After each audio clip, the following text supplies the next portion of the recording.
Sur le terrain, dans la guerre entre la Russie et l'Ukraine, et les attaques de drones, on en parle sur cette antenne et on a raison d'en parler parce que c'est le cœur de la guerre. Eh bien, les attaques de drones d'une partie sur l'autre sont absolument incessantes.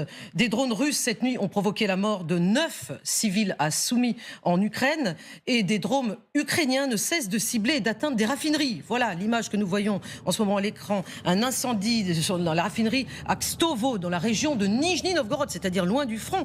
Et cette raffinerie est une des 30 plus grandes raffineries de la Fédération de Russie. Elle appartient à Lukoil. Est-ce que cette campagne méthodique est efficace, Michel Goya? Est-ce qu'elle va aboutir à quelque chose? Est-ce qu'elle est déjà en train d'aboutir à quelque chose? Oui, alors c'est pas avec ce genre de frappe dans la profondeur qu'on gagne les guerres, mais ça contribue très clairement à affaiblir la Russie. Alors ce qui est intéressant, c'est que quand on tape vraiment dans la profondeur, il y a deux types de cibles. Soit on va taper des cibles militaires sur l'arrière du front, soit on tape vraiment dans la profondeur et dans la structure économique du pays. Et là, ce qui est intéressant, c'est que les Ukrainiens ciblent le réseau de raffinerie, le réseau de pétrolier, de carburant. Donc ils ciblent tout ça, au lieu de se disperser dans tout un tas de... Ils pourraient attaquer plein d'autres choses en réalité, hein. Mais ils ciblent ces objectifs, d'abord parce que c'est possible, ce sont des objectifs relativement mous. Je veux dire, pardon de vous couper, Michel, mais est-ce qu'on peut dire que cette guerre entre la Russie et l'Ukraine, c'est la première que nous vivons en direct au XXIe siècle, où justement, de part et d'autre, les deux belligérants frappent dans la profondeur, pour justement atteindre ce genre de site, alors qu'il n'y a pas de victoire militaire de terrain, disons, plus classique. Non, des frappes dans la profondeur, vous en avez... Il n'y a presque que ça.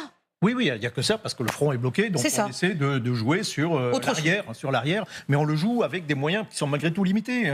Les deux camps sont paralysés. Dans une campagne normale, vous avez un pays qui a la supériorité aérienne, par exemple les États-Unis, vous auriez des centaines d'avions tous les jours qui iraient frapper, et là, effectivement, il y aurait des résultats. C'est fini, ça. Enfin, ça n'a jamais eu lieu.